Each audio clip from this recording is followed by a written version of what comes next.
All right. Am I the only one that finds that there's a little bit of irony that we've saved the testing element to the end? Am I the only one here? So what we're going to talk about today is this notion of having assessments that are for an entire project or an entire unit of study versus providing a level of assessment along the way. This is a very common topic in education right now, and you've gotten pieces of it throughout these 2 days of the conference. I'm going to break it down into two very clear descriptions that are going to use some educational language. Okay? All right, but before we do that, let's go into a little depth to make sure that we have a common understanding of why we assess, because this is a major part of what we do in schools. It's what a lot of these vendors out here are telling you that they can help with, but you have to have a clear understanding of the exact reasons why we are doing our assessments. The first one very clearly is to create a set of metrics, a way to measure what we're doing with our students. Okay? Now this can come in many forms. We'll go over that in just a minute. Next, we want to assess their skills. What are the students getting out of this? You know, it's interesting there. I said the word students, but we often use assessments beyond just the students, right? We're using assessments to measure all of our learners, right? So sometimes it's our parents. Oftentimes it's our teachers when we do teacher appraisals. All of these elements, all these types of assessment work not only with the students, but all of the learners at your school. We do assessments for placement. This is a big thing in schools. Where do we put a student in terms of their performance, in terms of where they are? How do we place them within a class? We often use assessment for some level of comparison. We're comparing students against themselves, against some sort of standard, or some sort of rubric, right? And those are pieces of data that we can use to help them or help us, okay? A lot of assessment pieces that we use are for advancement. I will say the term PSLE for those of us here in Singapore, and you'll know what I mean. The PSLE is a distinct measure to allow for advancement to specific areas within Singapore. It's a very important tool of data collection and data assessment that we use to put students in the places where we think they should go. And this is an interesting one. This is one that we get in the international school space around technology and education, which we talked about quite a bit earlier. How do we assess performance? How do we use assessment data to make sure that we're funding appropriately? Are we funding the right tools? Are we funding the right schools? This all comes out of assessment. And as you can tell from my accent that I am American, we use assessment data for funding quite a bit, which is an interesting discussion to have in schools where the funding is set. The funding is set for the overall school system, but the assessment is used to make sure that the funding is applied appropriately. If we're doing it really well, kind of talking about like the last presentation, we're using assessment to identify understanding. Do the students understand what we're talking about, and have we provided them appropriate and actionable feedback? Okay? Which then also provides us a measure of effectiveness for our school or our program. So as you're looking at your assessment models in your schools, whether they're a whole unit, a whole program, or individual pieces, these are the things that you're going to assess. But I'll tell you what, if I come into your school and I look at your assessments, I'm going to know a lot about your school very clearly. So we've talked a lot about process, we've talked a lot about improving learning, but I'll tell you, when you walk into a school, you ask them what their assessments are, or what are they measuring, you are then asking what do they value as a school. So I work in the British system, we talk a lot about GCSEs, A-levels, diploma. Those metrics are very important to us because matriculation to university is also very important to us. Our values are around high performance and excellence around those spaces. When somebody comes to your school, having an understanding about what you value will come out in how you show them about your assessments. Okay? So now what we're going to do is talk about two main types of assessments. A lot of you have probably had exposure to these, but we're going to go over them in a little bit more depth. We're going to do them also in a way that is non-judgmental. Because a lot of people like me that stand in the front of the room and talk about standardized testing and in-class discussions have a real value-laden approach to that. We're not going to do that. Okay? So we're going to talk about this in kind of a more objective way so that you have an understanding that there's a value in all assessments. So the first one that we're most commonly, we most commonly refer to are these summative assessments. And summative assessments come in a number of forms, but they're looking around student performance and how students perform against the measure. So PSLE scores, grades on a test, I don't know, IB scores, IGCSE scores. Those are all summative elements. They are all very high stakes. They're high stakes for the learner, they're high stakes for the school, and in often places they're high stakes for the teacher, okay? And because of that, there's a large point value associated with them. So as you're looking at your own assessments in your schools and you're looking at your summative pieces, if they don't have a high stake to them, there's not a lot of value there. The piece that's growing a lot for us in the international space and the education space that technically we really have done for quite a while, but we're putting a big light on it nowadays is this notion of formative assessment. So summative speaks to the sum of all the work that was done. Formative talks about student learning along the way. Giving students feedback, assessing their performance, looking at those metrics in real time. And the argument right now, as I said, in the value judgment kind of field, is that formative assessment has more value for learning than summative assessment. But they both have a place, right? So within the formative space, we look to improve in teaching and learning in real time, whereas in summative, we're looking to improve instructional units over a broader time. Okay? So formative assessments are lower stakes because they're happening more regularly. And because of that, they also have a lower point value. So you notice that there's a kind of dichotomy between summative assessments, which we are all very familiar with, and this very high value, direct impact formative assessment. And what you're going to find is in the most effective schools, they're not leaning on one or the other. So the project-based schools that we were talking about before will do a lot of formative assessment, and you'll get very excited about it. But then they'll also have a set of measures around summative assessments because we know those are important to know about the school and what our students are going to do later on. Okay? This is one of my best explanations of formative versus summative assessment. And I know I'm doing this after lunch. You're ready to go to the bar and have something to drink, so I apologize for talking about food, but you're going to have to deal with it. So a formative assessment would be like talking to the chef about the quality of the soup. And there's a lot of value there because theoretically, the chef can alter the soup as they're working on it. They're going to learn about different approaches to the soup. They're going to be able to explore and make mistakes.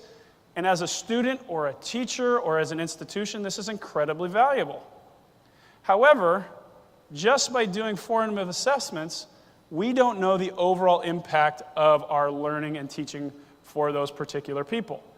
So we have to do a summative assessment. And this would be the guests tasting the soup, the final product. What does the final product look like? So again, I come back to this lack of judgment piece here because there's a very strong value in either of these approaches. We want the chef to improve their practice so that as they go on and make further soup, they're going to do better. But unless we have the actual application of that data in some real sense, we could be talking to the chef ad nauseum, and it's not going to have any value. So what I'm going to suggest here is, as you're looking at your schools, it's very important to have a formative or continuous approach to assessment and the summative piece to tie it all together. Okay? So this is my first assessment of you. Did you bring your glasses today?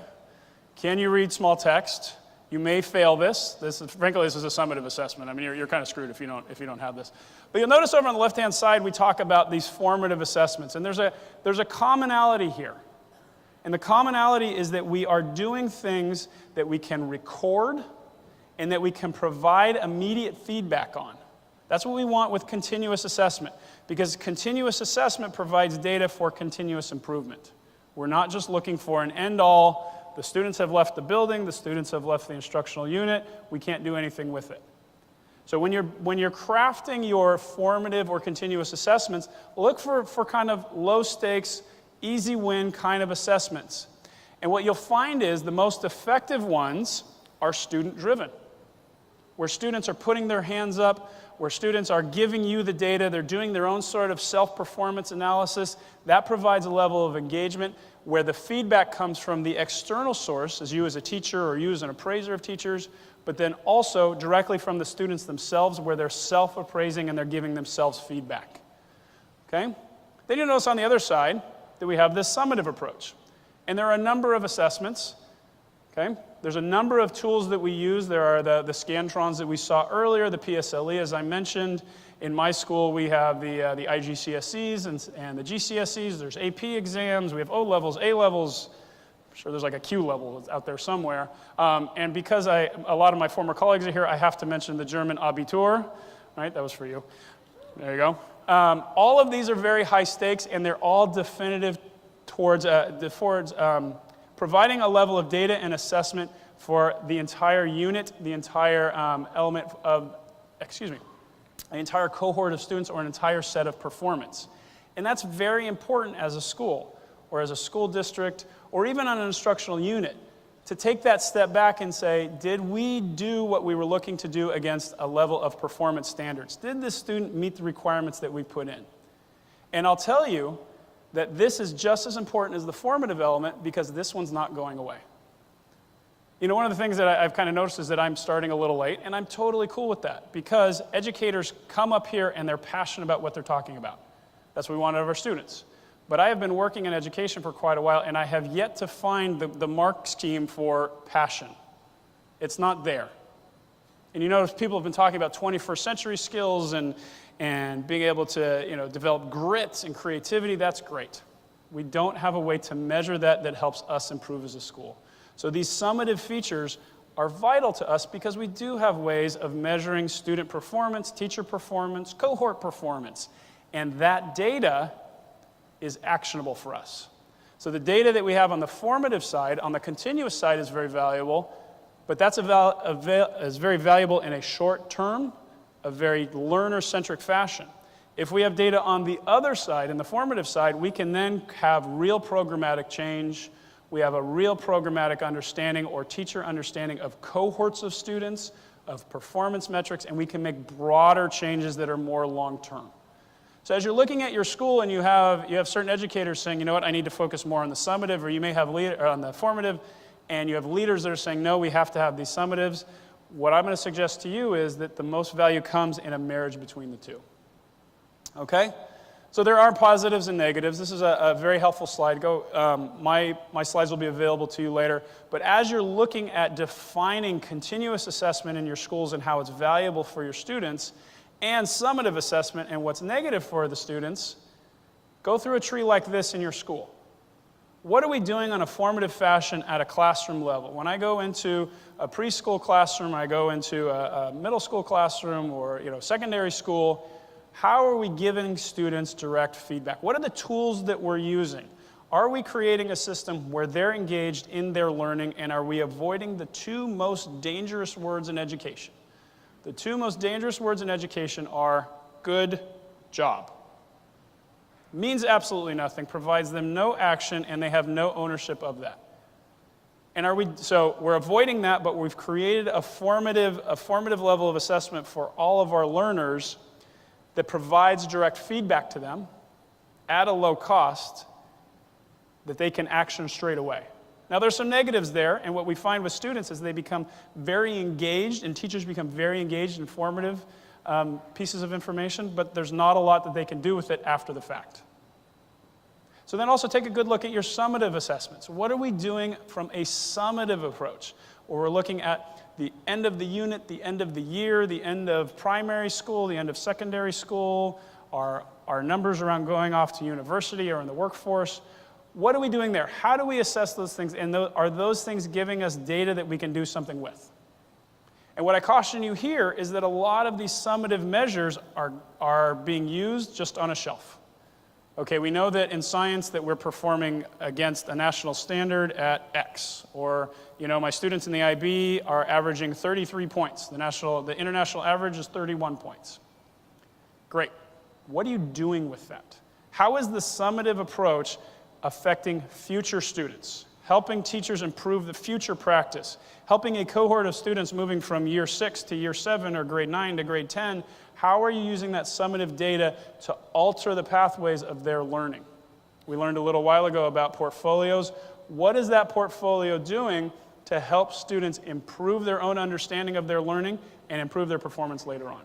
Those are the essential questions that you need to ask so that you can make sure that you have data available to meet your learning goals. So the suggestion I make to you today, as you're thinking about assessment within your schools, identify the data that you want that's going to match to whatever learning goals you're trying to create, and then, and only then, have a real deep look on designing your assessments to make sure they meet those needs. All right? Thank you very much. Please connect with me online if you'd like to ask a few more questions or you want to do some other things. There will be no test, though, if you contact me. Okay? Thank you very much.